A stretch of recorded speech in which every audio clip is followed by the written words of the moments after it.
मैंने पूरा दिन 200 पाउंड सूखा घास छटकर बिताया। मेरा लक्ष्य सीधा था, पूरे बाद्य में सबसे ताकतवर सांड बनना। मेरे आसपास के बाकी बछड़ों को लगा कि मैंने पूरी तरह अपना दिमाग खो दिया है। यहाँ हर कोई जानता है कि जितना बड़ा तुम बनते हो, तुम्हारी जिंदगी उतनी ही खराब हो जाती है। मजबूत लोगों को खेतों में जान तोड़ मेहनत के लिए भेज दिया जाता है। उनके लिए ऐसी जिंदगी मौत से भी बदतर है। लेकिन एक बात थी जो वे नहीं जानते थे। मैंने एक डिवोर इवोल्यूशन सिस्टम को जागृत कर लिया था। जब तक मैं खाता रहूंगा, मैं और ताकतवर होता जाऊंगा। घास खाना धीमी प्रगति देता था, लेकिन कम से कम यह सुरक्षित था। सोचा था बस चलता रहूंगा जब तक 3000 पाउंड का होकर विकसित न हो जाऊं। उम्मीद नहीं थी कि दो इंसान सब बर्बाद कर देंगे। पापा, ब्लैकी को मत मारो, वो अच्छा है, लड़की ने विनती की। जुआंग हान उसकी बातों से जरा भी नहीं हिला। डुओ, बताओ, क्या बीफ स्टू स्वादिष्ट नहीं होता? उसने ठंडे स्वर में पूछा। हाँ है, लेकिन वह हकलाने लगी। उसके कुछ कहने से पहले ही आदमी ने उसका सिर सहलाया और उसे बीच में ही रोक दिया। चिंता मत करो, मैं उसे नहीं मारूंगा। मीट मार्केट ने पहले ही ऑर्डर दे दिया है, तो नए साल पर मैं उसे बेच दूंगा।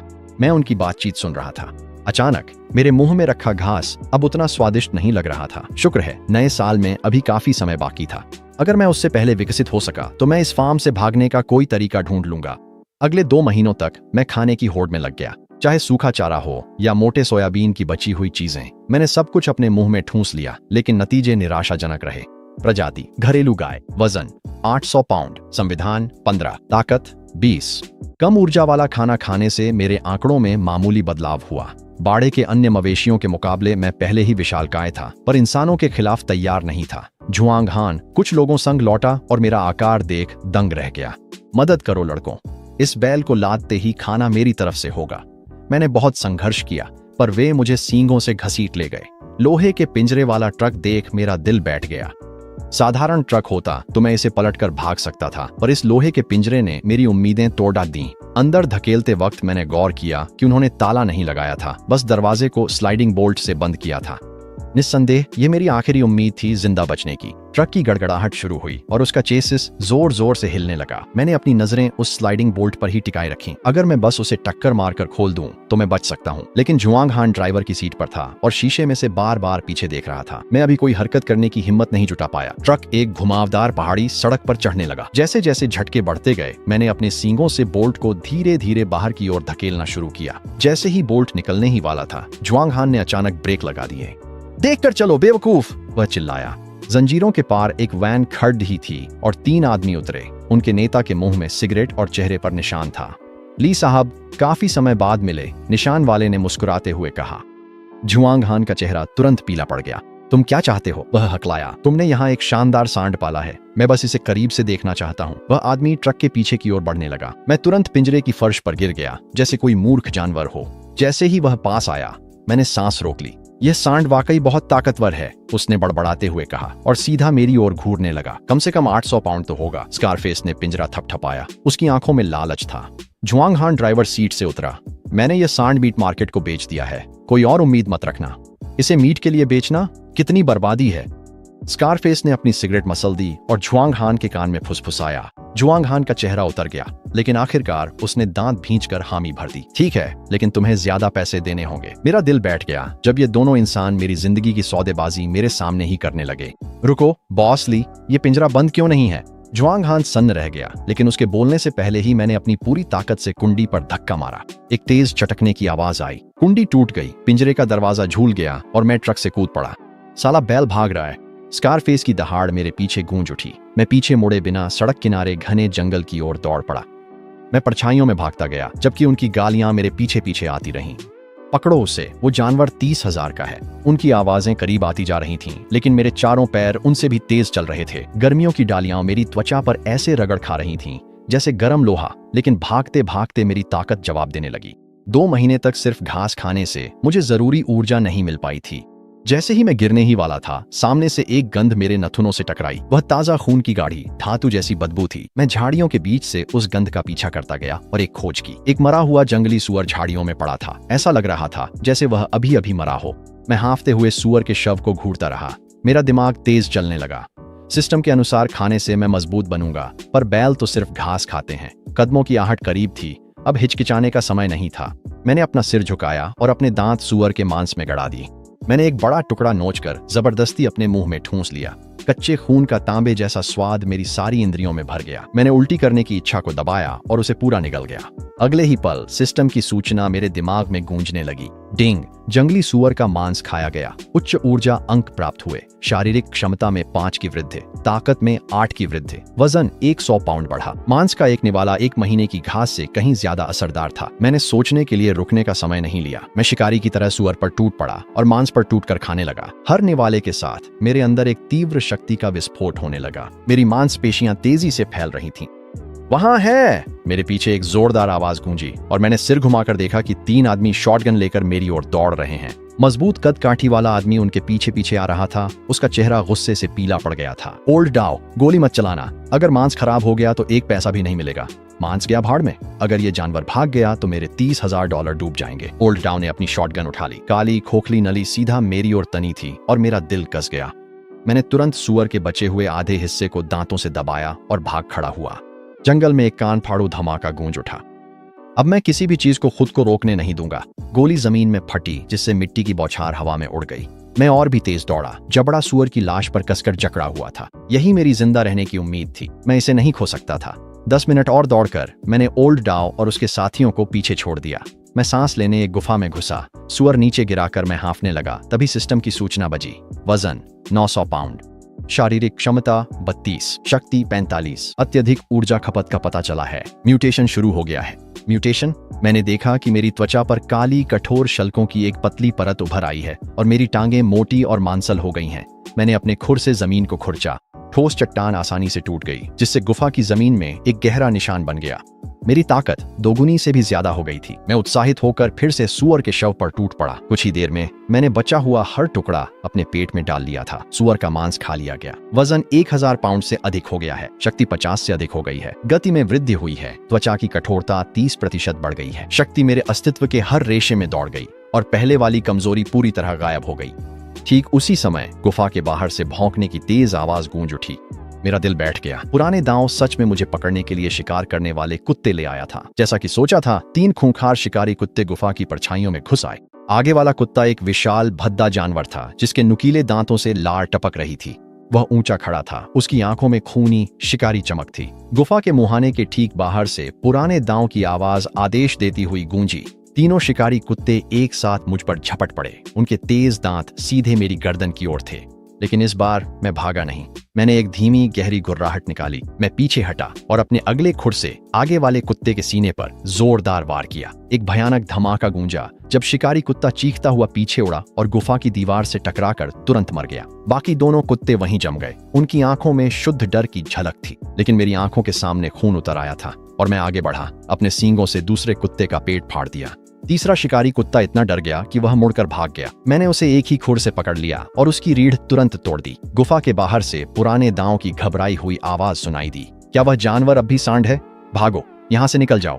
मैंने उन तीनों शिकारी कुत्तों की लाशों को देखा और एक जंगली विचार मेरे मन में आया। अगर सुअर खाने से ताकत मिली तो इन्हें खाने से क्या होगा? मैं नीचे झुका, सबसे बड़े कुत्ते का मांस नोचा और कच्चा मांस और खून अपने मुंह में भर लिया। म्यूटेटेड शिकारी कुत्ता खाया गया। 80 ऊर्जा अंक प्राप्त हुए। शक्ति 12 अंक बढ़ी। संविधान 10 अंक बढ़ा। फुर्ती 5 अंक बढ़ी। मेरी आंखों में शिकारी जैसी उत्तेजना चमक उठी। इन कुत्तों ने सुअर से भी ज्यादा ऊर्जा दी, इसलिए मैंने तीनों को खाना शुरू कर दिया। भक्षण पूर्ण हुआ। वजन 1200 पाउंड, शक्ति 78, संविधान 65, फुर्ती 30। म्यूटेशन की सीमा पार हो गई। गहरी शारीरिक म्यूटेशन शुरू हो रही है। जैसे ही आवाज खत्म हुई, मेरी त्वचा का हर इंच बुरी तरह कांपने लगा। ऐसा लग रहा था जैसे लाखों चींटियां मेरी हड्डियों को कुतर रही हों और मैं दर्द से तड़पता हुआ जमीन पर लौटने लगा। मैंने दांत भींच लिए। दर्द की एक भी चीख बाहर नहीं निकलने दी। 10 बेहद कठिन मिनटों के बाद जलन की अनुभूति कम हो गई और मैं मुश्किल से उठकर खड़ा हुआ। मैंने अपने शरीर की ओर देखा और पूरी तरह से हैरान रह गया। मेरी त्वचा की सतह पर काले हड्डी जैसे कवच की एक परत उभर आई थी। यह छूने में बेहद कठोर महसूस हो रहा था, जैसे मैं कोई प्राकृतिक कवच पहने हुए हूं। और मेरी रीढ़ के साथ साथ 7 या 8 बेहद तेज हड्डी के कांटे उभर आए थे। हर एक कांटा आधा फुट लंबा था और गुफा की हल्की रोशनी में ठंडेपन से चमक रहा था। मैंने सिर झटका और महसूस किया कि मेरे सींग भी पहले से मोटे हो गए हैं। उनके सिरे औद्योगिक कैंची जितने तेज थे। मैं यह समझ ही रहा था कि बाहर से ओल्ड दांव की आवाज आई। बॉस ली, पक्का वह जानवर अंदर है? मैंने उसे अंदर जाते देखा था, वह बाहर नहीं निकला। उस बड़े आदमी की आवाज कांप रही थी। वह उस दृश्य से डरा हुआ था। मुझे निर्दयी मत कहना, उस जानवर ने मेरे 3 शिकारी कुत्तों को मार डाला। आज उसकी मौत तय है। ओल्ड दांव की बात खत्म होते ही मैंने सरसराहट सुनी, जैसे वे कुछ तैयार कर रहे हों। मैं गुफा के प्रवेश द्वार को घूर रहा था। मेरा शरीर तना हुआ था। 1 सेकंड बाद एक चिंगारी छोड़ता हुआ कोई वस्तु अंदर फेंकी गई। मेरी पुतलियां एकदम सिकुड़ गईं। मैं तुरंत घूम गया और गुफा के और अंदर की ओर भाग गया। पूरा पहाड़ जोरदार तरीके से हिल उठा और टूटे हुए पत्थर ओलों की तरह बरसने लगे। कई तेज पत्थर मेरी पीठ पर जबरदस्त ताकत से आकर लगे, लेकिन उस हड्डी की परत की वजह से मुझे बस हल्का सा दर्द ही महसूस हुआ। जब मैं उठने की कोशिश कर रहा था तो उस कवच ने वास्तव में ज्यादातर नुकसान को रोक लिया। मैंने ऊपर देखा और पाया कि विस्फोट के कारण गुफा का प्रवेश द्वार आधा दब गया था। क्या यह मर गया? बाहर से ओल्ड दांव की आवाज गूंजी। बिल्कुल मरा है। इतनी ताकत से तो कोई ग्रिजली भालू भी खत्म हो जाता। बड़े आदमी ने राहत की लंबी सांस ली। मैं उनकी बातें सुन रहा था। मेरी आंखों में एक खतरनाक चमक झलक रही थी। तुम मुझे मारना चाहते हो? सपने देखना बंद मत करना। मैंने एक पल भी नहीं गंवाया और सीधे ढे हुए प्रवेश द्वार की ओर दौड़ पड़ा। मिट्टी मुझे रोक नहीं सकी। मैंने मलबे को तोड़ते हुए गुफा से बाहर छलांग लगा दी। अचानक आई धूप ने मुझे आंखें मिचमिचाने पर मजबूर कर दिया। जब मैंने बाहर का नजारा देखा, ओल्ड दांव और बड़ा आदमी पहले ही डर के मारे पीले पड़ चुके थे। यह किस तरह का राक्षस है? ओल्ड दांव मेरी हड्डियों की नोकों और शरीर पर चढ़े कवच को घूरता रह गया। उसके हाथ में पकड़ी शिकार की राइफल बेकाबू होकर कांपने लगी। बड़ा आदमी जमीन पर गिर पड़ा। उसकी पैंट के बीचों बीच एक गहरा दाग फैल गया। मैंने अपने सिर से धूल झाड़ी और भारी कदमों से उनकी ओर बढ़ने लगा। ओल्ड दांव आखिरकार होश में आया और अपनी राइफल उठाकर फायर करने लगा। 3 गोलियां तेजी से एक के बाद एक चलीं। हर गोली मेरी हड्डियों से टकराई और सिर्फ चिंगारियां निकलीं, खरोंच तक नहीं आई। ओल्ड दांव घबराकर राइफल छोड़ भाग गया। बड़ा आदमी उसे न छोड़ने की मिन्नतें करने लगा, पर मेरे पास आते ही वह गिर पड़ा। उसने मुझे 2 महीने पैसों के लिए रखा, पर कभी बेरहमी नहीं दिखाई। मैंने उसे छोड़ दिए। ओल्ड दांव पर नजरें टिका दी। वह कमीना भागना चाहता था, पर मैं बिजली की रफ्तार से झपटा। ओल्ड दांव ने मुद्दा कर मुझे अपने पास पाया। उसके चेहरे पर जो भाव था वह शुद्ध, बिना मिलावट का डर था। वह अपना संतुलन खो बैठा और सीधे खड़ी ढलान से नीचे लुढ़क गया। मैं चट्टान से उसे गिरते देखता रहा। वह नीचे झाड़ियों में तड़पता चिल्लाता रहा, पर मैंने उसे खत्म नहीं किया। अचानक मेरे दिमाग में एक सिस्टम नोटिफिकेशन की आवाज गूंजी। उपलब्धि प्राप्त, बंधनों को तोड़ना। आयरनक्लैड बुल में विकास पूर्ण हुआ। मैंने क्षितिज तक फैली अनंत पर्वत श्रृंखला की ओर देखा। मेरे भीतर उत्साह की एक चिंगारी जाग उठी। अब इंसानी दुनिया में लौटने का कोई रास्ता नहीं था। मुझे इससे कोई आपत्ति नहीं थी। मैं इस वीराने में अपनी खुद की राह बनाऊंगा। मैं ढलान से दूर घने जंगल की ओर बढ़ गया, उस बड़े आदमी की दयनीय चीखों को नजरअंदाज करते हुए। सिस्टम ने फिर से मेरी अपडेटेड स्टैट्स के साथ पिंग किया। वजन 1200 पाउंड, शक्ति 78। अपना अगला रूप अनलॉक करने के लिए 2000 पाउंड तक पहुंचे। मैंने अपनी पूंछ झटकी और गति बढ़ा दी, पेड़ों की छाया में और गहराई तक बढ़ते हुए। अगर मुझे विकसित होना था तो मुझे शिकार करने लायक कुछ ढूंढना होगा। मैं लगभग 1 घंटे तक चलता रहा। जैसे जैसे पेड़ घने होते गए, सूरज की रोशनी रुक गई। हवा में सीलन और सड़न की तीखी बदबू भरी थी। जानवरों की बीट और गंदगी हर जगह जमीन पर बिखरी हुई थी। मैंने अपने कान खड़े किए, किसी भी आवाज को सुनने के लिए ध्यान लगाया। यह जगह साफ तौर पर किसी विशाल शिकारी का इलाका थी। ठीक उसी समय मेरे आगे की झाड़ियां जोर जोर से सरसराने लगीं। मैं तुरंत जड़ हो गया। मेरे शरीर की हर मांसपेशी एक स्प्रिंग की तरह तन गई। एक विशाल जंगली सुअर झाड़ियों से बाहर निकला। उसके दांत 1 फुट लंबे थे। उसकी आंखें खून जैसी लाल थीं। पिछला शिकार इससे काफी छोटा था, करीब 500 पाउंड का। सुअर ने मुझे देखते ही गुस्से में जोर से दहाड़ा।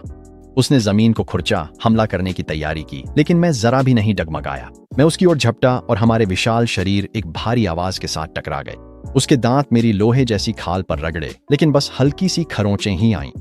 मैंने मौका देखा और अपना सिर झुका लिया। मेरी सींग सुअर के मांस में गहराई तक घुस गई, जिससे गर्म खून की बौछार हवा में फैल गई।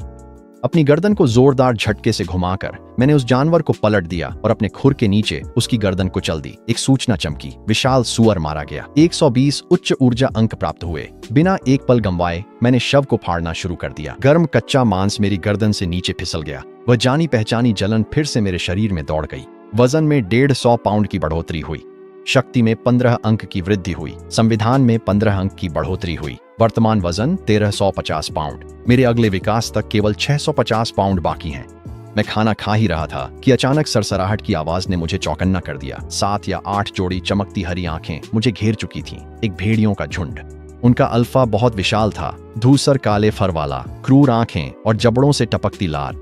बाकी भेड़िए फैल गए, धीरे धीरे घेरा बनाकर मुझे फंसाने लगे। मैंने मांस निगला और लड़ाई के लिए कमर कसते हुए एक धीमी गुर्राहट निकाली। अल्फा ने एक तेज चीखती हुई हुआंक निकाली। संकेत मिलते ही बाकी झुंड हर दिशा से मुझ पर झपट पड़े। मैं घूम गया और एक जोरदार लात मारी, जिससे मेरी पिछली टांगों पर हमला करने वाला भेड़िया दूर जा गिरा। एक और भेड़िए ने मेरी गर्दन में अपने दांत गड़ा दिए, लेकिन मेरी लोहे जैसी खाल की बख्तरबंदी से उसके दांत टूट गए और वह दर्द से चीखता हुआ पीछे हट गया। मैंने मौका पकड़कर अपने सींग से उस भेड़िए को घायल किया और उसे जमीन पर पटक दिया। उनकी टीम वर्क बिल्कुल बेहतरीन थी। जैसे ही एक को पीछे हटाया, दूसरा उसकी जगह ले लेता। मेरी सहन शक्ति कम होने लगी और मेरी सांसें भारी होने लगी। अचानक अल्फा ने अपनी चाल चली। उसके तेज नुकीले पंजे सीधे मेरी आंखों की ओर झपटे। मेरे पास बचने का समय नहीं था, इसलिए मैंने अपना सिर एक तरफ झटका। मैंने अपने सींग के आधार से उस वार को रोका। अल्फा के पंजों ने मेरी गाल को चीर दिया, जिससे एक गहरा घाव बन गया और खून की धार छूट पड़ी। मैं दर्द से दहाड़ उठा। मेरा गुस्सा आखिरकार फूट पड़ा। किसी को नहीं चाहिए ये भेड़ियों का झुंड। अब आर पार की जंग थी। मैंने झपट्टा मारकर पीठ के हड्डी कांटों से अल्फा पर वार किया। अल्फा हवा में मुड़कर बच गया, पर पीछे वाला भेड़िया नहीं बच पाया। मेरे कांटों ने उसे भेद दिया और वह ढेर हो गया। अपने साथी की इतनी बेरहमी से मौत देखकर झुंड हिल गया। उनकी आंखों में डर की झलक थी। मैंने मौके का फायदा उठाया, सबसे नजदीकी भेड़िए पर झपटा और अपने वजन से उसकी खोपड़ी कुचल दी। स्थिति बदलती देख अल्फा ने लंबी हुंकार भरी और बचे हुए भेड़ियों के साथ पीछे हट गया। मैं अपनी जगह डटा रहा, हांफता हुआ और अपने तथा उनके खून में लथपथ। 3 भेड़िए मारे गए। 180 उच्च ऊर्जा अंक प्राप्त हुए। सिस्टम ने मुझे मेरी चोटों के बारे में चेतावनी दी और ठीक होने के लिए मांस खाने की सलाह दी। मैंने भेड़ियों की लाशों और बचे हुए जंगली सुअर को देखा, फिर बिना किसी हिचकिचाहट के दावत शुरू कर दी। जैसे ही मांस नीचे गया, मेरी चोटों पर तेज खुजली सी महसूस होने लगी। वे मेरी आंखों के सामने ही खुद ब खुद फिर से जुड़ने लगी। वजन 1500 पाउंड से भी अधिक हो गया। शक्ति 100 अंकों को पार कर गई और मेरी बख्तर और कांटे और भी घातक हो गए। मैंने एक नई शक्ति की लहर महसूस की। मेरी सारी थकान पूरी तरह गायब हो गई थी। लेकिन तभी दूर से फिर से भेड़ियों की हुआ हुआ की आवाज गूंजने लगी। झुंड वापस आ गया था और इस बार उनकी संख्या दोगुनी से भी ज्यादा हो गई थी। जैसे ही वे मुझे पकड़ने वाले थे, मेरे आगे एक खुला मैदान दिखाई दिया। मैं जंगल से बाहर निकल आया और खुद को नुकीले पत्थरों के एक विशाल मैदान में पाया। हर जगह विशाल चट्टानें बिखरी हुई थीं और बीच में से एक छोटी सी धारा बह रही थी। मेरे पास सोचने का समय नहीं था। मैं पत्थरों के जाल में कूद गया। झुंड पीछे था। दर्जन भर भेड़ियों ने मुझे घेर लिया था। अल्फा चट्टान पर खड़ा कातिलाना आंखों से मुझे देख रहा था। उसने हमले के लिए एक लंबी हुआंकार भरी।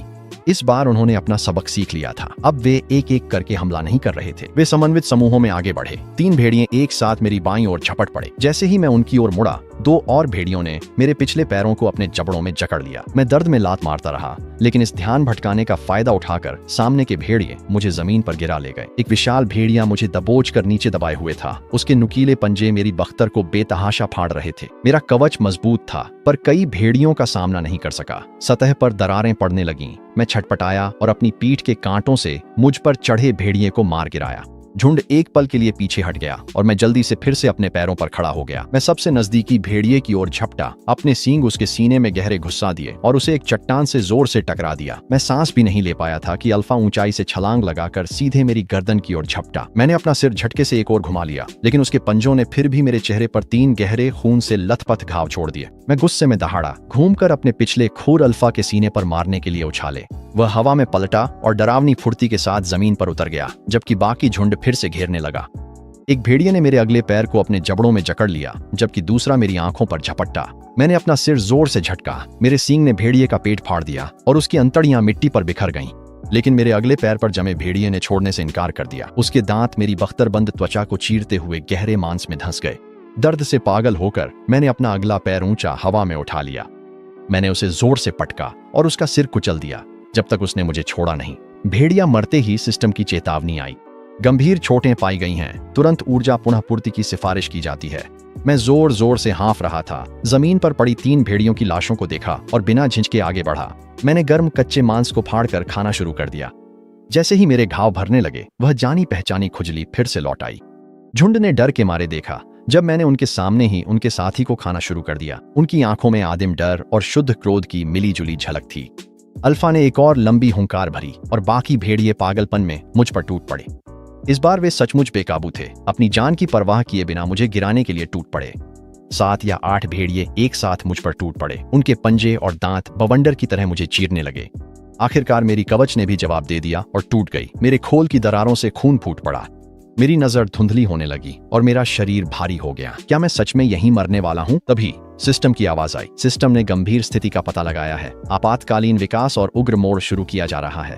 मेरा खून उबलने लगा जब मेरे भीतर से कच्ची ताकत का विस्फोट हुआ और मैंने दहाड़ते हुए भेड़ियों को अपने ऊपर से झटक दिया। मेरी आंखें गहरे आदिम लाल रंग में बदल गईं। मेरी पीठ की हड्डियों की नोकें फूट पड़ीं। उनकी लंबाई दोगुनी हो गई जब तक वे 1 फुट से भी ज्यादा लंबी नहीं हो गईं। मेरी कवच की दरारें आपस में जुड़ गईं और वे मोटी होकर ठंडी धातुई चमक के साथ चमकने लगीं। मैं सबसे नजदीकी भेड़िए पर झपटा और एक ही ठोकर में उसकी खोपड़ी को मिट्टी में कुचल दिया। मैंने एक और भेड़िए को अपनी सींगों से छलनी कर दिया और उसे चट्टानों पर फेंक मारा, जिससे वह तुरंत मर गया। मैं शुद्ध संहार का एक दरिंदा बन चुका था जिसे रक्त पिपासा ने अंधा कर दिया था। मेरे हर कदम पर झुंड मेरे चारों ओर ढहता जा रहा था। लेकिन तभी भेड़ियों के राजा ने एक तीखी दर्दनाक हुआंकार भरी। जब उसका शरीर विकृत होने लगा, उसकी मांसपेशियां उसके फर के नीचे हिंसक रूप से उभर आईं और अस्वाभाविक ताकत के साथ फैलने लगी। उसकी आंखें राक्षसी लाल हो गईं और उसके दांत 2 गुने बड़े हो गए। जैसे जैसे उसका पूरा शरीर विशाल होता गया, उस दरिंदे का भी अपना उन्मादी रूप था और अब उसकी रफ्तार डरावनी हो गई थी। मैं प्रतिक्रिया भी नहीं कर पाया था कि वह मेरे सामने था। उसके पंजे सीधे मेरी गर्दन की ओर झपट रहे थे।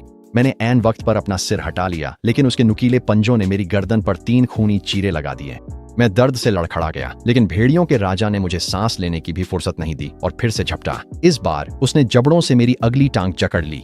उसके दांत बख्तरबंद चीरकर मांस में धंस गए। मैंने टांग को झटका, पर वह दरिंदा नहीं हटा। भेड़ियों के राजा ने जबड़े कसे रखे और मुझे फाड़ने लगा, जैसे टांग अलग करना चाहता हो।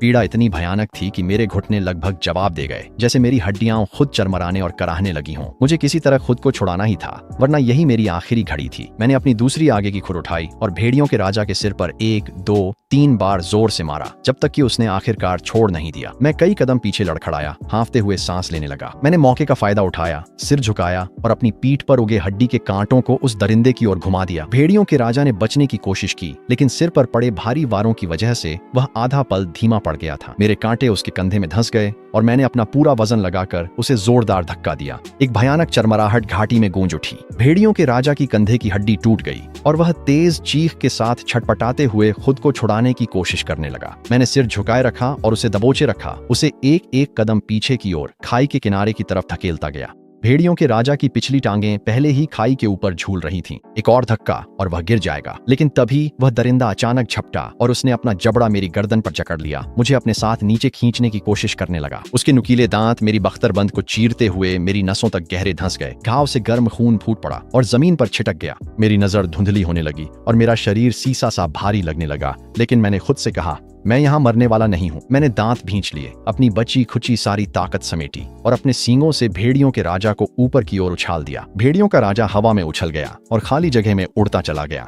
वह एक लंबा चाप बनाते हुए घाटी के तल पर नुकीली चट्टानों से जा टकराया। मैं लड़खड़ाता हुआ पीछे हटा, लगभग खुद भी किनारे से गिर ही पड़ा था और जमीन पर गिरकर हांफने लगा। मेरी गर्दन की चोटों से खून लगातार बह रहा था। तभी सिस्टम की सूचना आखिरकार बज उठी। म्यूटेटेड वुल्फ किंग मारा गया। 500 हाई एनर्जी पॉइंट्स, ब्लडथर्स्टी बर्सर्क और एक्सट्रीम स्पीड प्राप्त हुई। वजन 2 टन से अधिक हो गया है। शक्ति 150 तक पहुंच गई है। फुर्ती 80 तक पहुंच गई है। डीप इवोल्यूशन शुरू हो रही है। कृपया तुरंत ऊर्जा का उपभोग करें। मैंने खुद को संभाला और लंगड़ाते हुए घाटी के किनारे की ओर बढ़ा। वुल्फ किंग का शरीर नीचे पड़ा था, कुचला और खून से लथपथ, लेकिन अभी भी खाने लायक था। मैं सावधानी से चट्टानों से नीचे उतरा, जब तक कि मैं उस जानवर की लाश तक नहीं पहुंच गया। मौत के बाद भी यह राक्षस बेहद विशाल था, कम से कम 6 या 700 पाउंड वजनी। मैंने बिना किसी हिचकिचाहट के उसे खाना शुरू कर दिया। उसका गर्म मांस मेरे पेट में वही जानी पहचानी जलन पैदा कर रहा था। मेरी गर्दन की चोटें धीरे धीरे भरने लगीं। मेरी टूटी हुई हड्डियों की नोकें फिर से उगने लगीं, पहले से भी ज्यादा तेज। मैंने पागलों की तरह खाना खाया और जल्दी ही वुल्फ किंग का आधे से ज्यादा हिस्सा खत्म कर दिया, पूर्ण रूप से निगल लें। वजन 2200 पाउंड, शक्ति 180, संविधान 150, चपलता 90। कवच का विकास भारी प्लेट कवच में हुआ। हड्डी के नुकीले कांटों का विकास होकर ब्लेड नुमा कांटे बन गए। मेरे पूरे शरीर में शक्ति का संचार हुआ और जैसे ही कमजोरी गायब हुई, मैंने ऊपर की ओर देखा। घाटी के शिखर पर 1 दर्जन भेड़िए खड़े थे, जो विस्मय और आतंक से भरी आंखों से मुझे देख रहे थे। मैंने एक धीमी गहरी गुर्राहट निकाली। झुंड तुरंत जमीन पर गिर पड़ा, अधीनता में कांपते हुए। आज से ये पहाड़ और जंगल मेरे हैं। मैंने वुल्फ किंग के बचे हुए हिस्से को भी खा लिया। फिर मैं अपने नए अनुयायियों को लेकर जंगल के केंद्र की ओर चला गया। अगले कुछ दिनों में मैंने लगातार शिकार किया और अपना वजन 2000 पाउंड से ऊपर स्थिर कर लिया। जंगल के जानवर मुझे महसूस कर डर कर भाग गए। मैंने सोचा मैं शांति से विकसित हो पाऊंगा, पर झरने पर पानी पीते समय लगा कि इंसानों ने मुझे फिर ढूंढ लिया है। तभी दूर से हेलीकॉप्टर की आवाज गूंजी। मैंने ऊपर देखा तो 3 हेलीकॉप्टर मेरी तरफ आ रहे थे। मैं बिना हिचकिचाए तैयार हो गया। मैं जंगल की ओर भागा, पर हेलीकॉप्टर तेज थे और जल्द ही मुझे घेर लिया। आसमान से गिरी एक धातु की जाली ने मुझे जकड़ लिया और मैं बच न सका।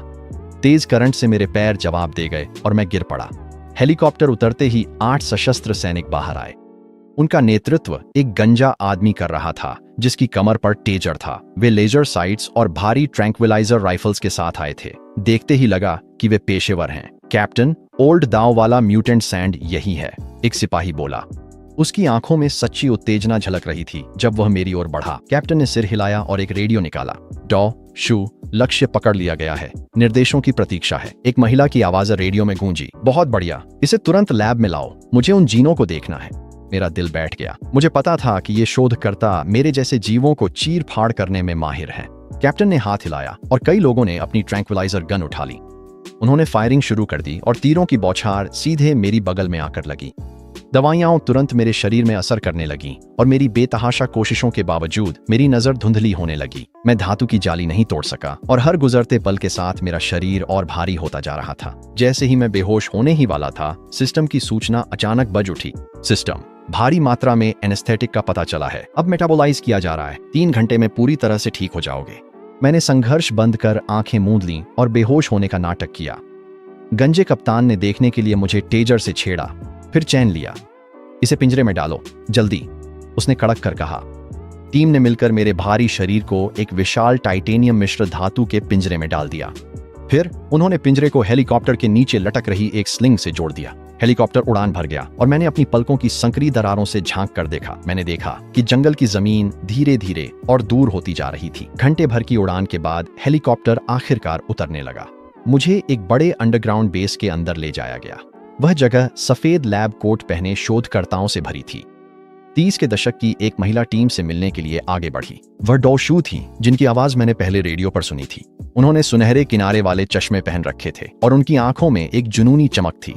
परफेक्ट, ये सबसे संपूर्ण उत्परिवर्ती नमूना है जो मैंने कभी देखा है, उन्होंने फुसफुसाते हुए कहा। डॉ शू मेरे पिंजरे के चारों ओर घूमी और अपने क्लिपबोर्ड पर बेतहाशा नोट्स लिखने लगी। कैप्टन, इसे लैब 3 में ले जाओ, तुरंत जीन सैंपलिंग की तैयारी करो। गंजे कैप्टन ने सिर हिलाया और अपने आदमियों को पिंजरे को एक बड़े कमरे में धकेलने का आदेश दिया। कमरा जटिल मशीनों से भरा हुआ था जो एक विशाल धातु की ऑपरेटिंग टेबल के चारों ओर लगी थी।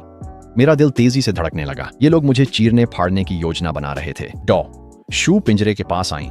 उनके हाथ में एक सिरिंज थी जिसमें चमकदार हरे रंग का तरल भरा था। पहले जीन स्टेबलाइजर का इंजेक्शन लगाओ ताकि प्रयोग के दौरान यह बेकाबू न हो जाए। वह पिंजरे का दरवाजा खोलने के लिए हाथ बढ़ा ही रही थी कि ठीक उसी पल मैंने अपनी आंखें पूरी तरह खोल दी। सिस्टम ने एनेस्थेटिक को पूरी तरह बाहर निकाल दिया था और मैंने अपनी पूरी ताकत से सलाखों पर जोर मारा। एक कान फाड़ू धमाके के साथ टाइटेनियम मिश्र धातु का दरवाजा मेरी जबरदस्त ताकत के आगे झुक गया। डॉ शू लड़खड़ाकर पीछे हटी और चिल्लाईं, ये जाग गया है, अभी टेजर का इस्तेमाल करो। गंजा कप्तान तुरंत हरकत में आया। उसने अपना हाई वोल्टेज डंडा उठाया और मेरी ओर दौड़ा, लेकिन मैं पिंजरे से निकलकर तेजी से बढ़ा। मैंने अगले खुर से जोरदार लात मारी जिससे वह पीछे जा गिरा। वह सीधा कंक्रीट की दीवार से टकराया और बेहोश होकर गिर गया। बाकी गार्ड्स ने अपने ट्रैंक्विलाइजर राइफलें निकाली और घबराहट में ताबड़तोड़ फायरिंग शुरू कर दी। सुइयां मेरी खाल से टकराकर ऐसे उछल गईं जैसे किसी चट्टान से। मैं गार्ड की ओर झपटा और उसे सींगों से हवा में उछाल दिया। पूरा लैब पूरी तरह अफरा तफरी में डूब गया। जैसे ही शोधकर्ता बाहर निकलने के लिए भागने लगे, डॉ सू मेरे रास्ते से बचने के लिए एक विशाल मशीन के पीछे छिपने के लिए कूद गई। उसने हाथ बढ़ाकर दीवार का लाल इमरजेंसी बटन दबा दिया। बेस में अलार्म गूंजा और भारी ब्लास्ट डोर तुरंत बंद हो गए। अचानक छत से दर्जनों हाई वोल्टेज पावर नेट्स नीचे गिर पड़ी। मैं बीच में फंस गया। जबरदस्त बिजली का झटका मेरे पूरे शरीर में दौड़ गया।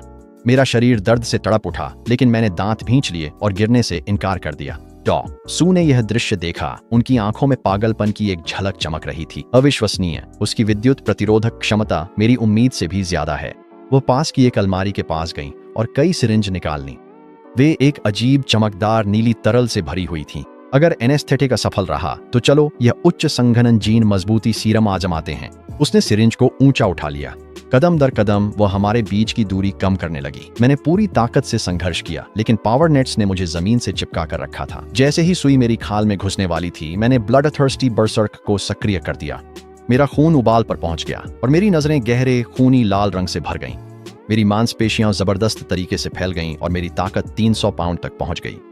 मैंने एक दुनिया को हिला देने वाली दहाड़ लगाई और हाई वोल्टेज नेट्स को धागे की तरह तोड़ डाला। जैसे ही धातु की जाली बिखर गई, हर दिशा में चिंगारियां उड़ने लगीं। पूरी प्रयोगशाला की लाइटें टिमटिमाने और फेल होने लगी। सू वहीं जड़ हो गईं। उनका चेहरा अचानक डर से पीला पड़ गया। सिरिंज उनके हाथ से फिसल गई और जैसे ही नीला तरल जमीन पर फैल गया, वह टूटकर बिखर गई। मैं सबसे पास की मशीन की ओर झपटा और अपने सींगों से उसे चकनाचूर कर दिया। कई मिलियन डॉलर की मशीनरी मेरे वजन के नीचे गीले कागज की तरह चकनाचूर हो गई। उसे रोकिए, उसे उपकरण नष्ट मत करने दीजिए, सू चीख पड़ी। लेकिन बाकी टीम के सदस्य पास आने की भी हिम्मत नहीं कर पाए। मैं तूफान की तरह लैब के आर पार हो गया, अलमारियां, उपकरण और सर्जिकल टेबल्स को चूर चूर कर दिया। तभी मेरी नजर कोने में रखे एक विशाल फ्रीजर पर पड़ी। वह पूरी तरह से भरा हुआ था। हर कल्पनीय रंग की शीशियां उसकी शेल्फों पर सजी हुई थीं। मैं आगे बढ़ा और एक ही सिर की टक्कर में भारी दरवाजा तोड़ डाला। दर्जनों सिरिंज बाहर लुढ़क आए, लाल, नीले, हरे और गहरे बैंगनी रंग के। सू का चेहरा उन्हें देखते ही एकदम सफेद पड़ गया। नहीं, वे उच्च संकेंद्रण जीन सीरम हैं। आप उसे उन्हें खाने नहीं दे सकते। लेकिन अब बहुत देर हो चुकी थी। मैंने एक बैंगनी शीशी झपट ली, कांच तोड़ डाला और उसका सारा तरल निकल गया। वह तरल मेरी गले में ऐसे लगा जैसे आग का दरिया उतर गया हो और सीधा दिमाग तक पहुंच गया। टिंग! उच्च संकेंद्रण जीन सीरम निगल लिया गया। 800 ऊर्जा प्राप्त हुई, साथ में 50 संविधान, 60 ताकत और 40 फुर्ती भी बढ़ी। मैंने महसूस किया कि मेरी नसों में एक भयानक शक्ति दौड़ रही है। ये चीज तो पत्थर के भेड़िया राजा को खाने से भी ज्यादा असरदार थी। बिना एक पल गंवाए मैंने बाकी सारी शीशियां भी निगलनी शुरू कर दी। लाल, नीली, हरी। मैंने एक एक करके सबको अपने मुंह में डाल लिया। सू पूरी तरह से टूट गई। वह घुटनों के बल गिर पड़ी। उसकी आंखों में घोर निराशा छाई हुई थी। सब खत्म हो गया। उन सीरमों की कीमत करोड़ों में थी। संस्थान दिवालिया हो गया है।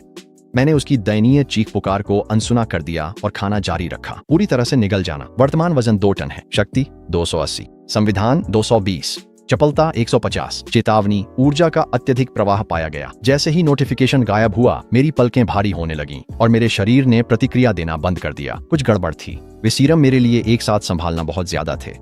मैं बाहर की ओर लड़खड़ाया, पर पैर झेली जैसे हो गए थे। मैं धड़ाम से जमीन पर गिर गया और नजर धुंधली होने लगी। सू की आंखों में उम्मीद जागी और वह चिल्लाई, जल्दी इसे बेहोशी का इंजेक्शन लगाओ और पकड़ लो। गंजा कप्तान घिसटते हुए उठा और सीना पकड़कर लंगड़ाते हुए मेरी ओर बढ़ा। बाकी टीम के सदस्यों ने अपनी ट्रैंक्विलाइजर गन उठाई और फायर करना शुरू कर दिया, लेकिन सुइयां मेरी खाल को छू भी नहीं पाई।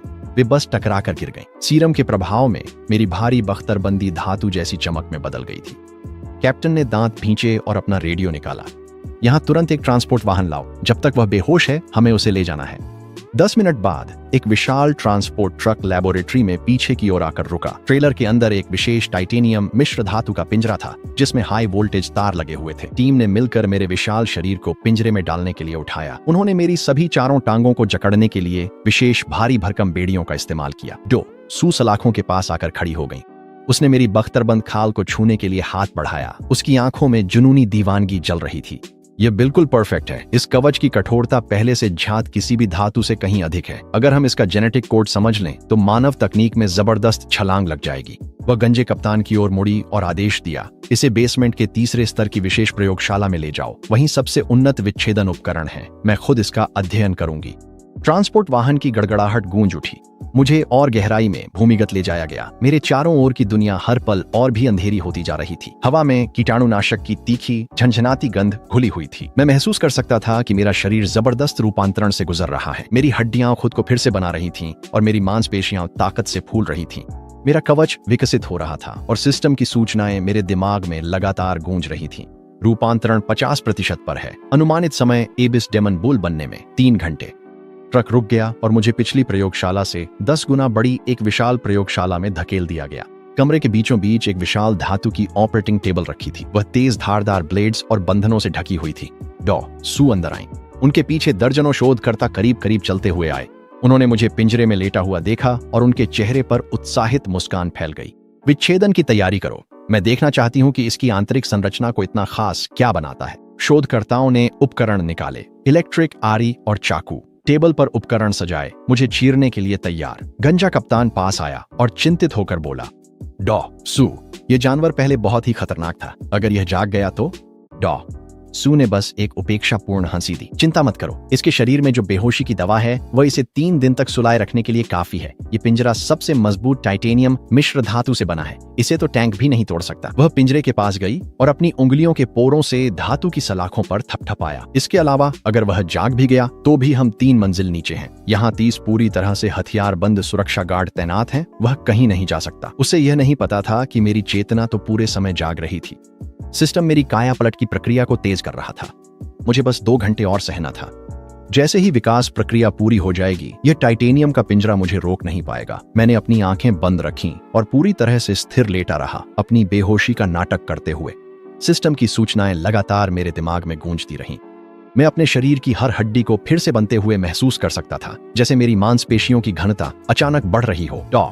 सू पिंजरे के और करीब आई और टैबलेट से मुझे स्कैन किया। अजीब है, इसका शरीर का तापमान अभी भी बढ़ रहा है, इसकी दिल की धड़कन भी तेज हो रही है। ये कोमा जैसा नहीं लग रहा। वह उलझन में अपनी भौहें सिकोड़ने लगी। वह कप्तान की ओर मुड़ी और बोली, सावधानी के लिए इसे एक और बेहोशी का इंजेक्शन दे दो। गंजा कप्तान सिर हिलाते हुए एक बड़ी सी सिरिंज लेकर आगे बढ़ा। जैसे ही वह पिंजरे का ताला खोलने ही वाला था, अचानक मेरे दिमाग में सिस्टम की सूचना गूंज उठी। विकास पूर्ण हुआ। वर्तमान रूप एबिसल डेमन बुल, वजन 3000 पाउंड, ताकत 400, सहन शक्ति 350, फुर्ती 200। नई क्षमताएं अनलॉक हुई, विनाशकारी चार्ज, नरकीय रौंदना और भयावह गर्जना।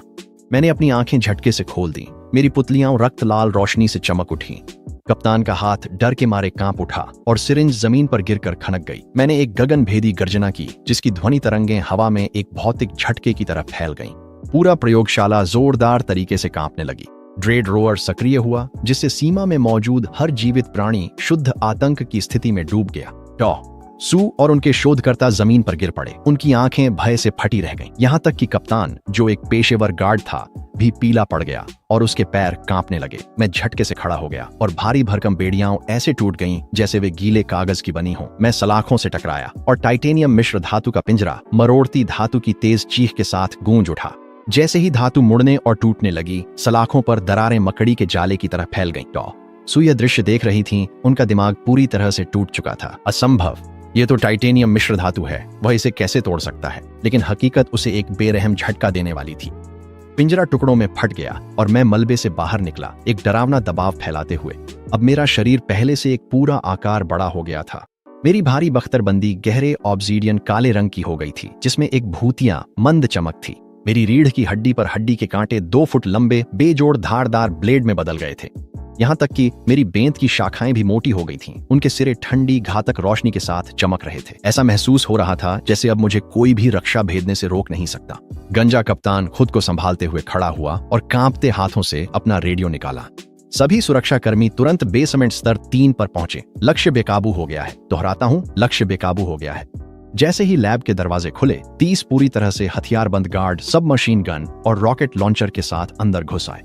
उनका नेतृत्व कर रहा था एक अधेड़ उम्र का आदमी, जो सुरक्षा बल का असली कमांडर था। जैसे ही उसने मुझे देखा, उसकी आंखों में एक पल के लिए हैरानी झलक गई, लेकिन उसने तुरंत ही खुद को संभाल लिया। सभी यूनिट्स ध्यान दें, बिना रुके फायर खोलें, किसी भी कीमत पर लक्ष्य को मार डालें। एक घने तूफान की तरह गोलियों की बौछार मुझ पर बरसने लगी, जो मेरी भारी बख्तरबंद पर आकर टकरा रही थी। चिंगारियां उड़ने लगीं, लेकिन विकास के बाद मेरी रक्षा कई गुना बढ़ गई थी। साधारण गोलियां मुझे खरोंच तक नहीं पहुंचा सकती थीं। मैंने सबसे नजदीकी गार्ड्स के समूह को निशाना बनाया और डेवास्टेटिंग चार्ज सक्रिय कर दिया। मैं एक बेकाबू टैंक बन गया, अपने रास्ते में आने वाली हर चीज और हर किसी को रौंदता चला गया। कई गार्ड दीवारों से टकराकर दूर जा गिरे और जैसे ही वे कंक्रीट से टकराए, बेहोश हो गए। कमांडर का चेहरा पीला पड़ गया और उसने तुरंत भारी रॉकेट्स के इस्तेमाल का आदेश दे दिया।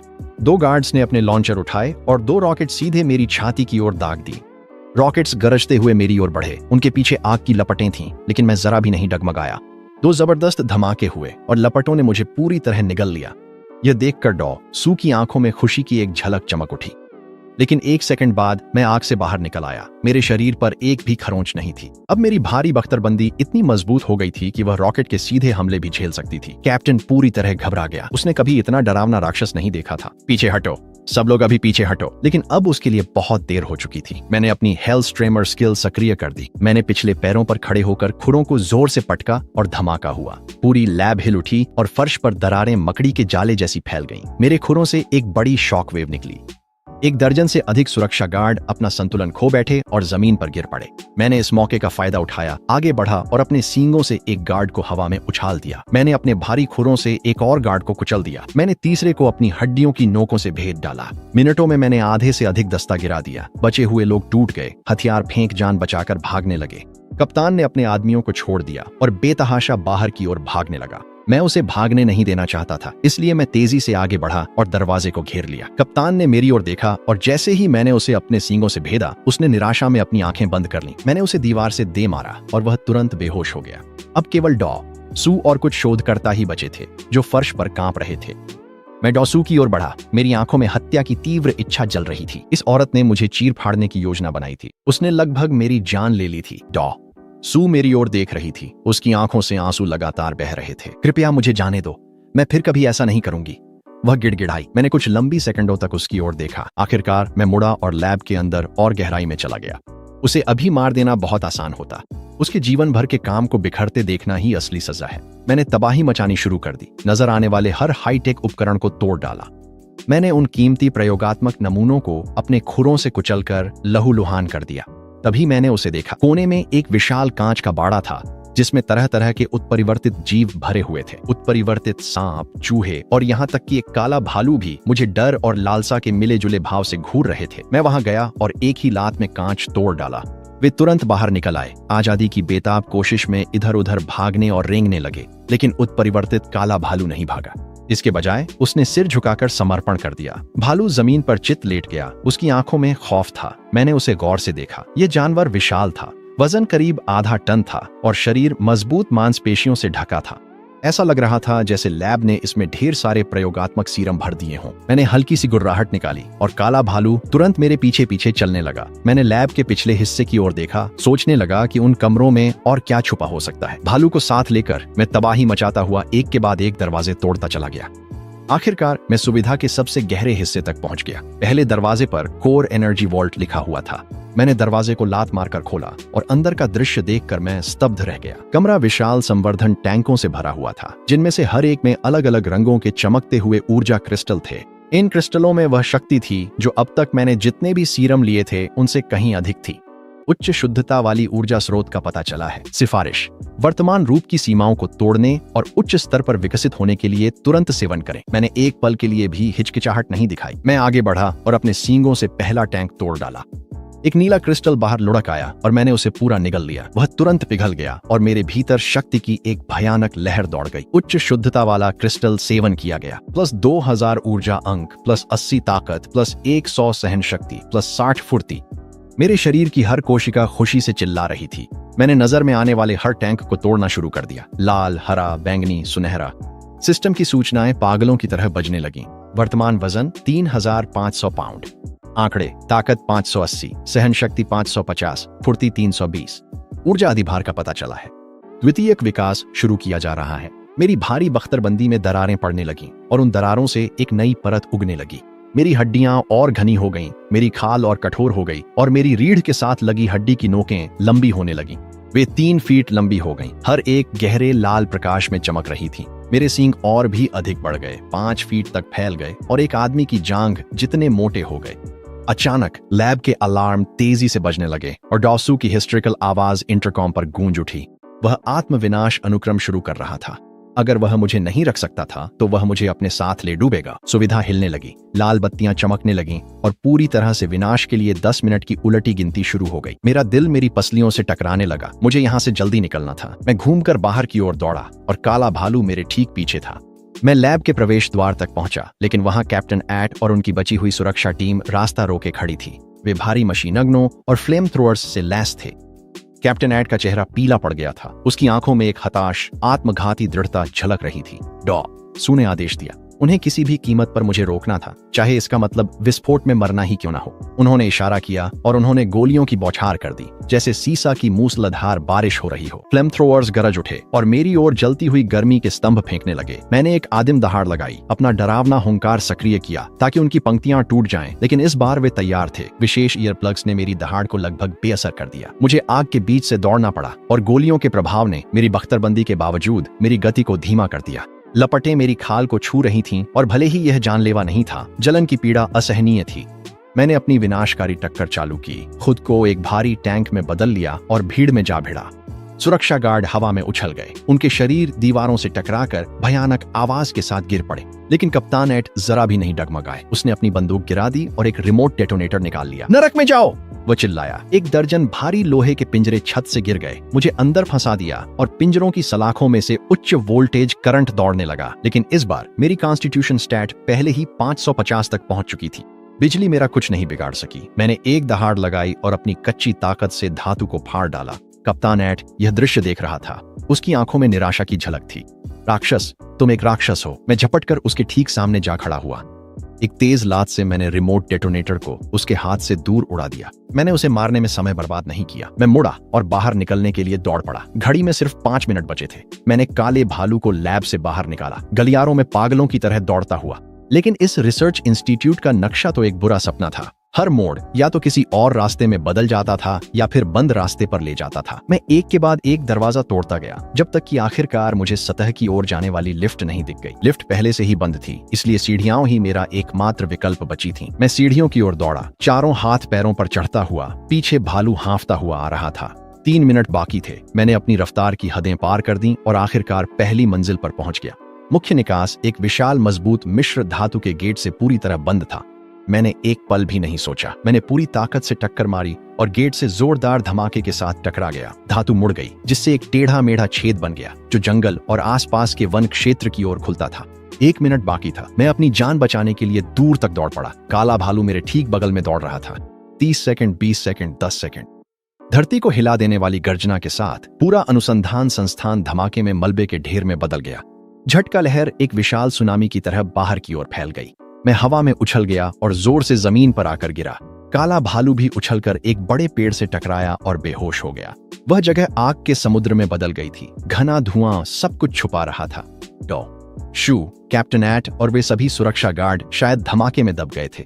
मैं जोर जोर से सांस ले रहा था। मेरा पूरा शरीर घावों से भरा था, लेकिन मेरी आंखों में उत्साह की चमक थी। मैं बच गया था और अब पहले से कहीं ज्यादा मजबूत था। मेरे दिमाग में सिस्टम की सूचना की घंटी बजी। संस्थान से सफलतापूर्वक भाग निकले। उपलब्धि अनलॉक हुई।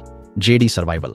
वर्तमान वजन 3500 पाउंड, ताकत 580, सहन शक्ति 550, फुर्ती 320। एबिसल मैजिक बुल की चरम अवस्था प्राप्त हुई। सुझाव, अपनी सीमाओं को तोड़ने के लिए और भी मजबूत विरोधियों को खोजें। मैंने दूर फैली पहाड़ी श्रृंखला की ओर देखा। मेरी आंखों में हल्की सी मुस्कान चमक उठी। अब इंसानी हथियार मुझे रोक नहीं सकते। अब वक्त आ गया है यह देखने का कि जंगल के भीतर क्या छुपा है। मैं बेहोश भालू को लेकर लंगड़ाते हुए घने जंगल में घुस गया। मेरे घावों से खून बह रहा था, जबकि सिस्टम मेरी रिकवरी को तेज कर रहा था। करीब आधा घंटा चलने के बाद काला भालू आखिरकार हिलने डुलने लगा। उसने कृतज्ञता से भरी आंखों से मेरी ओर देखा। साफ था कि वह जानता था कि मैंने ही उसकी जान बचाई है। मैंने हल्की सी दहाड़ लगाई, उसे इशारा किया कि वह मेरे पीछे चले और आगे बढ़ता रहा। फिर सिस्टम की सूचना दोबारा गूंज उठी। एक नोटिफिकेशन पॉपअप हुआ। 3 किलोमीटर आगे उच्च ऊर्जा जैविक समूह का पता चला है। सुझाव है कि होस्ट तुरंत शिकार के लिए आगे बढ़े। मेरी आंखें चमक उठीं और मैंने अपनी रफ्तार बढ़ा दी। हर कदम के साथ खून की गंध और गाढ़ी होती जा रही थी। आखिरकार मैं एक खुली जगह पर पहुंचा और मेरे सामने का दृश्य हैरान कर देने वाला था। जमीन पर हर तरफ लाशें बिखरी थीं। हिरण, जंगली सूअर, भेड़िए और यहाँ तक कि कुछ भालू भी। कत्लेआम के बीचों बीच 7 या 8 विशाल उत्परिवर्तित जानवर खड़े थे। उनका नेता एक विशालकाय उत्परिवर्तित बाघ था, जिसकी मांसपेशियां गठीली और आंखें हरी चमक रही थीं। 2 तेंदुए उसके साथ थे, एक जंगली सूअर और कई भेड़िए भी शामिल थे। ये जानवर एक संगठित गिरोह थे जो इसी इलाके में शिकार करते थे। उत्परिवर्तित बाघ ने मुझे देख लिया। उसकी आंखों में एक पल के लिए सतर्कता की झलक आई। उसने एक धीमी गुर्राहट निकाली और बाकी जानवर तुरंत मुझे घेरने के लिए फैल गए। मैंने अपनी पूंछ झटक दी। उनकी संख्या से बिल्कुल भी प्रभावित नहीं हुआ। वे दूसरों के लिए खतरनाक हो सकते थे, लेकिन मेरे लिए वे सिर्फ शिकार थे। बाघ ने सबसे पहले झपट्टा मारा, बिजली की तरह मेरी गर्दन की ओर लपका। मैं एक तरफ हट गया और अपनी पूरी ताकत से अपने सींग उसके पेट की ओर घुमा दी। जानवर ने हवा में ही अपने शरीर को मोड़ लिया और मुश्किल से घातक वार से बच गया, लेकिन मेरे सींगों ने फिर भी उसकी बगल में गहरी चोट कर दी और वह तुरंत शुद्ध घबराहट के साथ पीछे हट गया। दोनों तेंदुओं ने इस मौके का फायदा उठाया और मेरी बगल से झपट पड़े। उनके पंजे मेरी आंखों की ओर निशाना साधे हुए थे। मैंने अपना शरीर घुमा दिया और अपनी रीढ़ पर उभरे नुकीले हड्डी के कांटों से उनका सामना किया। मैंने उसके सिर पर जोरदार लात मारी। हड्डी टूटने की आवाज गूंजी और सूअर तुरंत ढेर हो गया। सिर्फ कुछ ही सेकंड में मैंने 2 उत्परिवर्तित जीवों को पहले ही गिरा दिया था। बाकी बचे उत्परिवर्तित भेड़िए यह सब देख रहे थे, डर के मारे कांप रहे थे और आगे बढ़ने की हिम्मत नहीं कर रहे थे। उत्परिवर्तित बाघ की आंखों में शुद्ध क्रोध की एक चमक भड़क उठी। उसने 2 लंबी दहाड़ें लगाईं। जैसे ही उसका शरीर फूलने लगा, यह जानवर वास्तव में पागल होना जानता था। बाघ और भी बड़ा हो गया। उसकी ताकत और रफ्तार एक नए स्तर पर पहुंच गई। वह फिर से मुझ पर झपटा, इतनी तेजी से कि मेरी आंखों के लिए वह लगभग धुंधला सा दिख रहा था। उसके नुकीले पंजों ने मेरी कवच में 3 गहरे निशान छोड़ दिए जो लगभग मेरी त्वचा तक पहुंच गए थे। मैं दर्द से पीछे हट गया। मेरी नजर गंभीर हो गई क्योंकि मुझे एहसास हुआ कि इस जानवर के पास सच में ताकत है। बाघ ने अपना फायदा उठाया। उसके पंजे और दांत मुझ पर लगातार तूफान की तरह बरसने लगे। मैं इसे और लंबा नहीं खींच सकता था। मुझे यह लड़ाई तुरंत खत्म करनी थी। मेरी आंखें खून जैसी लाल हो गईं जब मेरी ताकत अपनी मूल सीमा से 800 गुना बढ़ गई। मैंने एक गगनभेदी गर्जना की और अपना विनाशकारी हमला शुरू किया। बाघ की प्रतिक्रिया से भी तेज गति से आगे बढ़ा। मैं एक जोरदार धमाके के साथ उस जानवर से टकराया जिससे वह उड़ता हुआ गया और एक विशाल पेड़ के तने को तोड़ दिया। म्यूटेटेड बाघ ने एक तीखी, दर्द भरी चीख निकाली और बेतहाशा उठने की कोशिश करने लगा। वह मेरे सींगों को हिला नहीं सका, इसलिए मैंने उसे जोर से झटका दिया और फिर से जमीन पर पटक दिया। बाघ का शरीर कुछ बार फड़का, फिर पूरी तरह शांत हो गया। बाकी बचे म्यूटेटेड भेड़ियों ने अपने नेता को जमीन पर मरा हुआ देखा। वे डर के मारे भागने लगे, लेकिन मैं उन्हें भागने देने वाला नहीं था। मैंने अपनी अत्यधिक गति सक्रिय की और उनका पीछा किया। मैं पल भर में ही उनके पास पहुंच गया और कुछ ही सांसों में हर एक भेड़िया मारा जा चुका था। मैं लाशों के ढेर के बीच खड़ा था, हाँफ रहा था और खून से लथपथ था, जबकि काला भालू मुझे सतर्कता से देख रहा था। मैंने म्यूटेटेड जानवरों के शवों को खाना शुरू कर दिया। गर्म मांस मेरी गर्दन से नीचे फिसलता चला गया। वही जानी पहचानी जलन फिर से मेरे शरीर में दौड़ गई।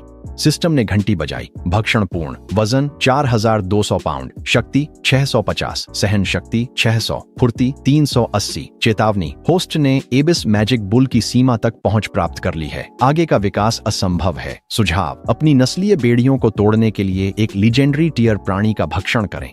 Legendary tier? वे किस तरह के राक्षस होते हैं? सिस्टम ने कोई जवाब नहीं दिया, लेकिन एक छवि मेरे दिमाग में झलक गई। वह एक और भी गहरा जंगल था जिसमें प्राचीन ऊंचे ऊंचे पेड़ और घना दमघोंटू कोहरा फैला हुआ था। उस धुंध के भीतर मैं विशाल आकृतियां देख सकता था जो डरावना दबाव फैला रही थीं। मैं उस दृश्य को घूरता रहा। मेरी आंखों में उत्साह की एक चमक झलक उठी।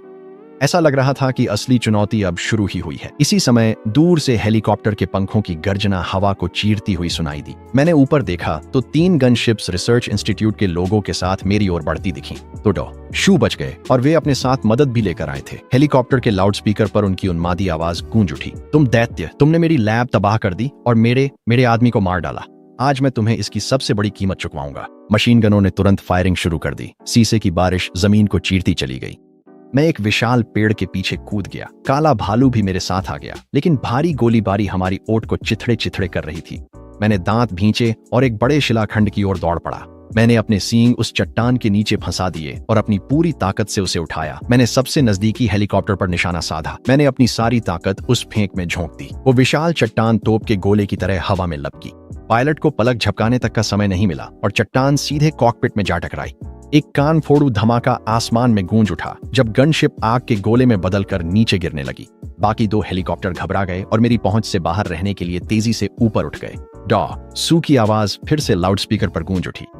उसकी आवाज में शुद्ध डर और अंधे क्रोध का मिश्रण कांप रहा था। वह अपने पायलटों पर चिल्लाया कि वे मुझे मिसाइलों से टुकड़े टुकड़े कर दें। उसके वाक्य पूरा करने से पहले ही दोनों हेलीकॉप्टरों ने फायरिंग शुरू कर दी। 4 मिसाइलें एक साथ मेरी ओर दौड़ पड़ी। उनके एग्जॉस्ट ट्रेल्स हवा को चीरते हुए मेरी सटीक स्थिति पर लॉक हो गए। मैंने तुरंत अपनी तेज गति सक्रिय की और एक ओर झपट पड़ा। 4 जबरदस्त धमाकों ने एक साथ जमीन को हिला दिया। आग की एक दीवार ने उस जगह को निगल लिया जहां मैं खड़ा था और दर्जनों मीटर तक सब कुछ समतल कर दिया। मैं एक और नुकीली चट्टान के पीछे झुक गया, धूल से ढका हुआ लेकिन चमत्कारिक रूप से सुरक्षित था।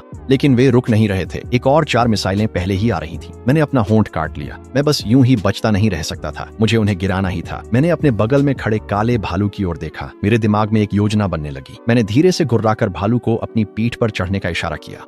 बिना कुछ समझे उसने तुरंत मेरी बात मान ली। मैं भालू को बाहर खींचकर नजदीकी ऊंचे पेड़ की ओर दौड़ा। हेलीकॉप्टर की मशीनगनें बरसने लगीं। मेरी खाल से टकराकर गोलियां चिंगारियां छोड़ने लगीं। मैं घेराबंदी इंजन की तरह तने से टकराया जिससे जमीन और जड़ें हिल उठीं। मैंने अपने सींगों को लकड़ी में गहराई तक घुसा दिया ताकि सहारा मिल सके। एक जबरदस्त जोर के साथ जड़ें टूट गईं और पूरा पेड़ झुकने लगा। मैंने गिरते हुए इस विशालकाय पेड़ को सीधे एक हेलीकॉप्टर की ओर निशाना लगाया। पायलट ने खतरा भांप लिया और बेतहाशा बचने की कोशिश की, लेकिन वह बहुत धीमा था। वो विशाल पेड़ गनशिप पर गिर पड़ा, रोटर टूट गए और हेलीकॉप्टर घूमता हुआ गिरने लगा। वह जमीन से टकराया और आग के एक स्तंभ में बदल गया। डॉ सू अब साफ तौर पर डर चुके थे। उनकी आवाज फिर से स्पीकरों में गूंज उठी। वह लगभग रो ही पड़े थे। पीछे हटो, वहां से निकल जाओ, इस जानवर को मारा नहीं जा सकता। आखिरी बचा हुआ हेलीकॉप्टर मुड़ गया और वहां से भागने की कोशिश करने लगा। मैं उसे भागने नहीं देना चाहता था, इसलिए मैं भालू को साथ लेकर एक और पेड़ की ओर दौड़ पड़ा। मैंने वही प्रक्रिया दोहराई, अपना पूरा वजन तने पर डाल दिया। पेड़ गिर गया, लेकिन इस बार पायलट ने जल्दी प्रतिक्रिया दी और मुश्किल से टकराने से बच गया। जैसे ही मेरा दिल बैठने लगा, काला भालू अचानक मेरी पीठ से कूद गया। उसने हवा में एक मोटी शाखा पकड़ ली और उसकी गति का इस्तेमाल आगे झूलने के लिए किया। मेरी हैरानी की बात थी कि वह सच में हेलीकॉप्टर पर कूदने में कामयाब हो गया। काले भालू का वजन 1000 किलोग्राम से भी ज्यादा था। हेलीकॉप्टर तुरंत अपना संतुलन खो बैठा और जोर जोर से डगमगाने लगा। पायलट ने बेतहाशा कोशिश की कि विमान को स्थिर रख सके, लेकिन भालू पहले ही केबिन के बाहर रेंग चुका था और अपने पंजों से कांच तोड़ रहा था। कॉकपिट की खिड़की लाखों टुकड़ों में बिखर गई। भालू ने पायलट के चेहरे पर झपट्टा मारा, जिससे वह चीख पड़ा और कंट्रोल छोड़ दिए। गनशिप जमीन से टकरा गई और एक विशाल आग के गोले में फट गई। भालू टकराने से ठीक पहले कूद गया। वह घायल तो दिख रहा था, लेकिन अब भी खड़ा था। मैं उसके पास गया और उसकी चतुराई के इनाम स्वरूप अपनी थूथन से उसे हल्के से धक्का दिया। डिंग! सशस्त्र हेलीकॉप्टर नष्ट किए गए। 500 ऊर्जा अंक प्राप्त हुए। मानव बलों को खदेड़ दिया गया। उपलब्धि अनलॉक हुई। मैंने तीनों हेलीकॉप्टरों के जलते मलबे को घूरा। मेरी आंखों में एक ठंडी चमक छिलमिलाई। मानव हथियार शक्तिशाली हैं, लेकिन पूर्ण शक्ति के सामने वे कुछ भी नहीं हैं। उसी समय दूर से एक और इंजन की गर्जना गूंज उठी। एक विशाल बख्तरबंद वाहन हमारी ओर बढ़ रहा था। उसकी भारी ऑटो कैनन मेरी छाती की ओर तनी हुई थी। हैच खुला और कप्तान बैलियन बाहर निकले, पिछली धमाके से पट्टियों में लिपटे हुए। उसने मुझे शुद्ध, बिना मिलावट वाली नफरत से घूरा और थूकते हुए बोला, तू जानवर है, तूने मेरे भाइयों को मार डाला और आज मैं तुझे इसकी सजा दूंगा। उसने एक रिमोट कंट्रोल दबाया और बख्तरबंद वाहन की ऑटो कैनन गरज उठी। गोले ओलों की तरह बरसने लगे, हर एक में विनाशकारी शक्ति भरी थी। मैं बेतहाशा बचने की कोशिश कर रहा था, लेकिन गोलों का धमाका क्षेत्र बहुत ही बड़ा था। एक गोला ठीक मेरे बगल में फटा और जबरदस्त झटका मुझे हवा में उड़ा ले गया। मैं जोर से जमीन पर आकर गिरा। मेरी प्राकृतिक कवच पर कई गहरी दरारें फैल गईं। इस बख्तरबंद वाहन की मारक क्षमता हेलीकॉप्टरों से भी ज्यादा डरावनी थी। मैं संघर्ष करते हुए उठ खड़ा हुआ। गिरा रहना मैंने स्वीकार नहीं किया। मेरी आंखों में एक निर्मम चमक कौंध गई। अगर मैं बच नहीं सकता तो सीधे आमना सामना करूंगा। मैंने रक्त पिपासु उन्माद सक्रिय किया। मेरी आंखें खून जैसी लाल हो गईं और मेरी ताकत 900 तक बढ़ गई। एक गगनभेदी गर्जना के साथ मैंने विनाशकारी प्रहार शुरू किया और सीधे बख्तरबंद वाहन की ओर दौड़ पड़ा। कैप्टन बैलियन का चेहरा मुझे अपनी ओर दौड़ते देख पीला पड़ गया। उसने तुरंत चीखते हुए गोलाबारी की दर बढ़ाने का आदेश दिया। तोपें पागलों की तरह दागने लगीं। गोले मुझ पर मूसलधार बारिश की तरह बरसने लगे। मैं गोलियों की बौछार को चीरता हुआ आगे बढ़ता गया। हर कदम के साथ मेरी बख्तरबंद पर दरारें और फैलती गईं। ताजा खून मेरी शल्कों के बीच से रिसने लगा, लेकिन मैंने रुकना नहीं चुना। इसके बजाय मैंने खुद को और तेज दौड़ने के लिए झोंक दिया। 100 मीटर, 50 मीटर, 30 मीटर। कैप्टन बैलियन आखिरकार घबरा गया और हैच के अंदर वापस घुसने की कोशिश करने लगा, लेकिन अब बहुत देर हो चुकी थी। मैं भयानक ताकत के साथ बख्तरबंद वाहन से टकराया, जिससे वह विशाल मशीन पूरी तरह पलट गई। बख्तरबंद वाहन हवा में पलटता हुआ जमीन पर आ गिरा। उसका ढांचा मरोड़कर बुरी तरह बिगड़ गया। कैप्टन बैलियन दूर जा गिरा, जमीन पर अपने ही खून में लथपथ। मैं उसके पास गया और नीचे झुककर देखा। मेरी परछाई उसके टूटे हुए शरीर पर छा गई। वह मुझे घूरता रहा। उसकी आंखों में केवल डर और निराशा डूबी हुई थी। तुम एक राक्षस हो, वह हांफते हुए बोला। मैंने कोई जवाब नहीं दिया। मैंने बस अपना अगला खुर उठाया और उसे जोर से मलबे पर पटक दिया। धातु चीखने और कराहने लगी जब मैंने वाहन को कुचलकर कबाड़ बना दिया, जिससे अंदर का गोला बारूद फट गया। एक जबरदस्त विस्फोट हवा में गूंज उठा, जिससे बख्तरबंद ट्रांसपोर्ट आग के गोले में बदल गया। उस धमाके की लहर ने कैप्टन बैलियन को फिर से उड़ा दिया और उसका अंजाम अनजान रह गया। मैं खंडहरों के बीच खड़ा था, हांफता हुआ। मेरा शरीर ताजे घावों से ढका हुआ था, लेकिन मेरी आंखों में जीत का जोश जल रहा था। अब पारंपरिक भारी हथियार भी मुझे रोक नहीं सकते थे। सिस्टम की सूचना मेरे दिमाग में गूंज उठी। भारी बख्तरबंद वाहन नष्ट किया गया। 800 उच्च ऊर्जा अंक प्रदान किए गए। वर्तमान वजन 4500 पाउंड, शक्ति 700, सहन शक्ति 650, फुर्ती 400। होस्ट इस क्षेत्र का सर्वोच्च शिकारी बन गया है। सुझाव और गहराई में जंगल की ओर बढ़ें। मैंने दूर की पर्वत श्रृंखला की ओर देखा, जहां धुंध घूम रही थी और एक डरावना दबाव बना हुआ था। अब समय आ गया था ये देखने का कि वहां और क्या है। मैंने काले भालू को युद्ध क्षेत्र से दूर ले जाकर जंगल के केंद्र की ओर कूच किया। सिस्टम की मदद से मेरी चोटें भरने लगीं और मेरी कवच की दरारें भी धीरे धीरे जुड़ने लगीं। पशु फार्म खंडहर में बदल चुका था। वहां घास फूस उगाई थी और सड़न ने सब कुछ घेर लिया था। पूरा स्थान सुनसान पड़ा था। मैं उसी बाड़े के पास गया जहां मुझे कभी बंद किया गया था। घास अब भी वहां थी, लेकिन वह बहुत पहले ही सड़ चुकी थी। उसी समय एक आवाज ने सन्नाटा तोड़ दिया। मैंने दूर से एक छोटी लड़की की आवाज सुनी, पापा देखो, वहां एक बहुत बड़ी गाय है। मैंने मुड़कर देखा तो फार्म के प्रवेश द्वार पर हट्टा कट्टा आदमी डुओं डुओं का हाथ पकड़े खड़ा था। वह आदमी ठिठक गया और मुझे देख पीला पड़ गया, पर डुओं डुओं नहीं डरी। वह उत्साह से मेरी ओर चिल्लाते हुए दौड़ी, बड़ी गाय, तुम लिटिल ब्लैक से बड़ी हो। वह आदमी भूत देखने जैसा लगा और डुओं डुओं को पीछे खींचते हुए चिल्लाया, डुओं डुओं दूर रहो, वह साधारण गाय नहीं है। वह अपनी बात पूरी नहीं कर पाया, क्योंकि उसने देखा कि मैं सीधे उसकी ओर देख रहा हूं। मैं धीरे धीरे और जानबूझकर उनकी ओर बढ़ने लगा। उस आदमी के पैर जवाब दे गए और वह गिर पड़ा, डुओं डुओं को अपनी पीठ के पीछे छुपाते हुए। कृपया, वह गिड़गिड़ाया, मेरी बेटी को छोड़ दो। अगर किसी को मारना है तो मुझे मारो। उसकी आवाज कांप रही थी। उसकी आंखों में केवल डर ही डर था। मैं उनके सामने रुक गया और अपना सिर झुकाकर डुओं डुओं को देखने लगा। वह बड़ी बड़ी आंखों से मुझे देख रही थी। उसमें कोई डर नहीं था, बस जिज्ञासा थी। गाय, क्या तुम छोटी काली हो? तुम इतनी बड़ी कैसे हो गई? उसने अपना नन्हा हाथ बढ़ाया, मेरी नाक छूने की कोशिश की। आदमी ने घबराकर उसका हाथ पकड़ लिया, डरते हुए कि मैं अभी हमला कर दूंगा। मैंने डुओं डुओं को देखा। याद आया कैसे उसने मुझे न मारने की मिन्नतें की थीं। वही एक थी जिसने मुझ पर दया दिखाई। मैं झुककर उसके नन्हे हाथ को सूंघने लगा। फिर मैं मुड़कर चल दिया। वह आदमी स्तब्ध था। उसे यकीन नहीं था कि मैं उसे जीवित छोड़ रहा हूं। छोटी काली, क्या सच में तुम ही हो? मेरे पीछे से उसकी आवाज कांपती हुई आई जब उसने पूछा। बिना पीछे मुड़े मैं काले भालू को और दूर ले गया। अब मैं वह बेबस पालतू नहीं रहा। फार्म से दूर निकलते ही मेरी चाल तेज हो गई और सिस्टम की आवाज गूंजी, चेतावनी, 10 किलोमीटर आगे शक्तिशाली ऊर्जा में उतार चढ़ाव पाया गया है। पौराणिक जीव की पहचान हुई है। मेरी आंखें उत्साह से चमक उठीं। मैं तुरंत उसी दिशा में दौड़ने लगा। जितना आगे बढ़ता गया, हवा उतनी ही भारी और दबाव से भरी होती गई। मेरे पीछे चल रहा काला भालू बुरी तरह कांपने लगा। उसे साफ साफ आगे छुपे हुए घातक खतरे का आभास हो गया था। मैंने उसे वहीं रुकने का इशारा किया और अकेले ही यात्रा जारी रखी। आखिरकार मैं एक विशाल खुले मैदान में पहुंच गया। यहाँ एक भी घास का तिनका नहीं उगा था। जमीन जली हुई काली थी और हवा में गंध थी गंधक की। बीच में एक राक्षस पड़ा था, एक 30 मीटर लंबा अजगर जो पानी के ड्रम जितना मोटा था और पूरी तरह काले तराजुओं से ढका हुआ था। मैं उस विशाल अजगर को घूर रहा था। मेरा दिल तेजी से धड़कने लगा। इस जानवर से निकलने वाला दबाव अब तक महसूस किए गए किसी भी दबाव से कहीं ज्यादा था, लेकिन मैं पीछे नहीं हटा। इसके बजाय मेरी आंखों में उत्साह की एक चमक आ गई। केवल इसे निगलकर ही मैं अपनी सीमाएं तोड़ सकता था और अगले स्तर तक विकसित हो सकता था। मैंने गहरी सांस ली और धीरे धीरे पास गया, लेकिन कुछ ही कदम चले थे कि उसकी आंखें अचानक खुल गईं, जिनमें ठंडी खूनी मंशा से भरी लाल रोशनी थी। उसने मुझे घूरा, एक धीमी गहरी फुफकार निकाली और अगले ही पल मुझ पर झपट पड़ा। सांप ने अपना सिर पीछे किया और अपना विशाल जबड़ा खोलकर मुझे फाड़ने के लिए झपटा। मैंने तुरंत बचाव किया। उसके दांत जमीन में धंस गए और वहां 2 गहरे गड्ढे बन गए। मैंने उस मौके का फायदा उठाया और अपने सींग उसकी देह की ओर घुसा दी, लेकिन मेरे सींग उन काले पाथर जैसे शल्कों पर बस एक हल्की सी खरोंच ही छोड़ सके। इस जानवर की रक्षा तो मेरी अपनी कवच से भी ज्यादा मजबूत थी। अचानक उसकी पूंछ एक विशाल लोहे की गदा की तरह घूमी और भयानक धमाके के साथ मेरी बगल में आकर लगी। उसके प्रहार से मैं हवा में पीछे की ओर उछल गया। मैं जमीन पर जा गिरा। मेरी कवच पर दरारें फैल गईं और तभी मुझे उसकी ताकत का असली डरावना एहसास हुआ। मैं मुश्किल से उठ खड़ा हुआ और ब्लड थर्स्टी बर्सर्क सक्रिय कर दिया। मेरी नजर गहरे प्रतिशोधी लाल रंग में बदल गई। मेरी शक्ति उफान पर थी, जो चौंका देने वाले 1000 अंकों तक पहुंच गई। मैंने एक गगनभेदी गर्जना की और अजगर पर फिर से झपटा, पहले से कहीं ज्यादा तेज और ताकतवर होकर। मैंने अपनी विनाशकारी क्रैश कौशल का इस्तेमाल किया। मैं गिरते हुए पहाड़ की ताकत के साथ अजगर के विशाल शरीर से टकराया। आखिरकार वे अभेद्य शल्क टूटने लगे। उसने तुरंत पलटवार किया, अपने जबड़े से काले झर की धार थूक दी।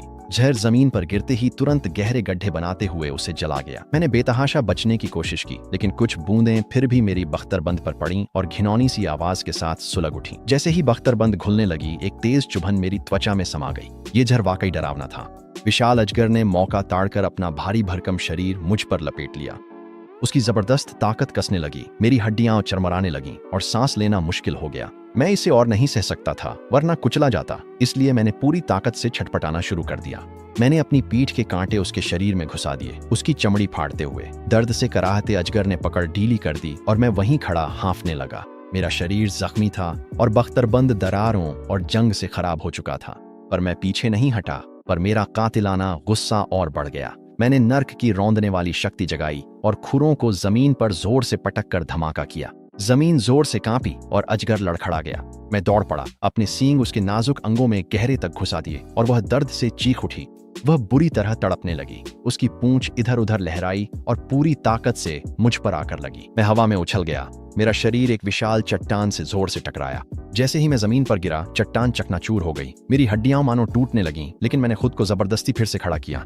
हम दोनों खुले मैदान में एक दूसरे पर टूट पड़े।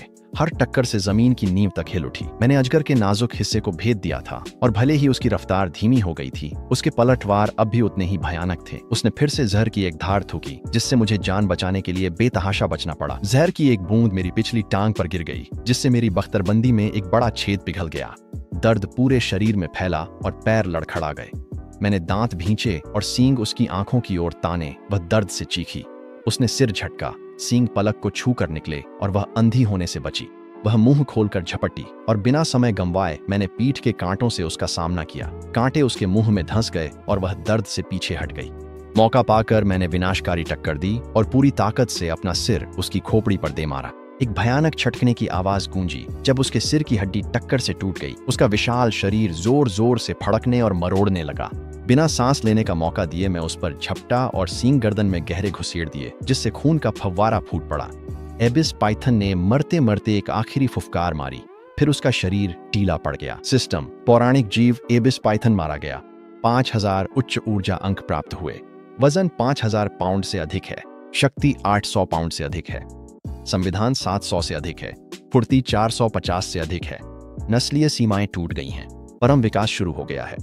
मैं जमीन पर गिर पड़ा, हांफते हुए सांस लेने लगा और मेरी नजर धुंधली होने लगी। दर्द असहनीय था, लेकिन सिस्टम की सूचना ने मुझे लाश की ओर घिसटने के लिए मजबूर कर दिया। मेरे शरीर के भीतर गहराई से ऊर्जा का एक विस्फोट हुआ। मेरे अस्तित्व की हर कोशिका ने विजय में चीख उठी जब मैंने शक्ति को आत्मसात किया। भक्षण जारी है। 10%, 30%, 50%। मेरी पुरानी कवच में दरारें पड़ने लगीं और वह छिलने लगी।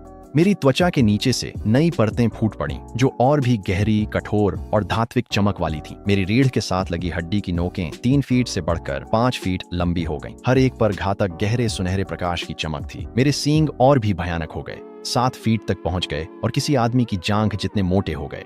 ब्लेड का सिरा इतनी भयानक धारदार था, मानो वह स्वर्ग को भी भेद सकता हो। मेरा शरीर तेजी से फैलने लगा। मेरा वजन 5000 से बढ़कर 6000 पाउंड हो गया। मेरी मांसपेशियां चट्टानों की तरह गांठदार हो गईं, जो विस्फोटक क्षमता से भरी थीं। भक्षण पूर्ण हुआ। शक्ति 1000, संविधान 900, एजिलिटी 500। विकास पूर्ण हुआ। वन्य भूमि का अधिपति। मैं एक ऐसी अपार शक्ति का अनुभव करते हुए खड़ा हुआ जो दुनिया को चीर सकती थी। मैंने अपना सिर पीछे की ओर झुकाया और एक कान फाड़ देने वाली दहाड़ मारी। वह आवाज बिजली की कड़क की तरह बंजर भूमि में गूंज उठी। चारों दिशाओं में मीलों तक हर जीवित प्राणी ने मेरी प्रभुत्व की घोषणा सुनी। वे दहशत से कांपते हुए जमीन पर गिर पड़े। दूर से काला भालू दौड़ता हुआ आया। जब उसने मेरा नया रूप देखा, उसकी आंखों में सिर्फ विस्मय और डर था। वह जमीन पर फैल गया। मेरी ओर देखने की भी हिम्मत नहीं हुई। मैंने एक धीमी गुर्राहट निकाली, उसे उठने का इशारा दिया। काला भालू आखिरकार खड़ा हुआ। उसका पूरा शरीर कांप रहा था। वह मेरे ठीक पीछे चलने लगा। मैंने अपनी नजरें दूर पहाड़ों की ओर घुमा दी। वह जंगल का दिल था, किंवदंती में सबसे खतरनाक जगह। लेकिन अब मुझे किसी भी चुनौती से डर नहीं था। मैं भालू को जंगल के भीतर गहराई तक ले गया। मेरे गुजरते ही हर जानवर पीछे हट गया। मैंने पूरे वीराने की सबसे ऊंची चोटी पर चढ़ाई की। मैं चट्टान के बिल्कुल किनारे पर खड़ा था, अपने खुरों के नीचे फैली विशाल दुनिया को देख रहा था। दूर का मवेशी फार्म अब नजर नहीं आ रहा था। वह जगह कभी मेरा पिंजरा थी, लेकिन अब यह पूरा जंगल मेरा इलाका था। मैंने फिर से आसमान की ओर दहाड़ लगाई, जिसकी गूंज पूरी घाटी में फैल गई। जंगल की गहराइयों से अनगिनत जानवरों ने जवाब में हुआ हुआ करना शुरू कर दिया। भेड़ियों के झुंड भी इसमें शामिल हो गए। भालू, बाघ और विकृत जीव झुंडने लगे। वे पहाद्दाह की ओर झुक गए, नए राजा को नमन करते हुए। मैंने नीचे देखा और जान गया कि अब यह दुनिया मेरी थी। मेरी आंखों में संतुष्टि की एक झलक चमक उठी। मैं एक आम फार्म के सांड के रूप में पैदा हुआ था, जिसे काटने के लिए पाला गया था। 6 महीने से भी कम समय में मैं जंगल का अधिपति बन गया। मैंने मानवता की बेड़ियों को पूरी तरह तोड़ दिया है। मानव हथियार मेरी मौजूदगी में खिलौनों से ज्यादा कुछ नहीं है। आज से ये पूरा वीरान इलाका मेरा है। अचानक मेरे दिमाग में सिस्टम की सूचना गूंज उठी। टिंग, मध्यम स्तर का विकास पूरा करने और जंगल का अधिपति बनने पर बधाई। एक नई यात्रा शुरू होती है। मैंने अपनी नजरें दूर क्षितिज की ओर घुमा दी। वहां और भी ऊंचे पहाड़ हैं, और भी गहरे जंगल हैं, और मुझसे भी ताकतवर प्रतिद्वंद्वी मेरा इंतजार कर रहे हैं। मुझे पता था कि यह तो बस शुरुआत है। मैंने एक अंतिम गर्जना की जो पूरे जंगल में गूंज उठी। 10,000 जानवरों ने अपने सर्वोच्च पशु सम्राट के लिए दहाड़ लगाई और पहाड़ हिल उठे। न कोई इंसान, न कोई बेड़ियां, न कोई बंधन, सिर्फ अनंत जंगली और शाश्वत विकास। मैंने अपना शरीर घुमाकर उस दूर अज्ञात की ओर रुख किया। दूर धुंध घूम रही थी जो एक और भी विशाल दुनिया की झलक दिखा रही थी। शायद वहां और भी शक्तिशाली प्राणी मेरे आगमन का इंतजार कर रहे हैं। लेकिन मुझे कोई डर नहीं था, क्योंकि मैं खुद ही जंगल हूं। मैं वह सिमुलेशन हूं जो हर चीज को निगल जाता है। मेरी यात्रा तो अभी बस शुरू ही हुई है। काला भालू मेरे पीछे पीछे चला जब हम जंगल की अज्ञात गहराइयों की ओर बढ़े। मेरे पीछे 10,000 जानवरों की गर्जनाएं अनंत तक गूंजती रहीं, अपने राजा को अंतिम सलामी देती हुई। मैंने पीछे मुड़कर नहीं देखा, बल्कि और भी शक्तिशाली भविष्य की ओर अपने पहले कदम बढ़ाए।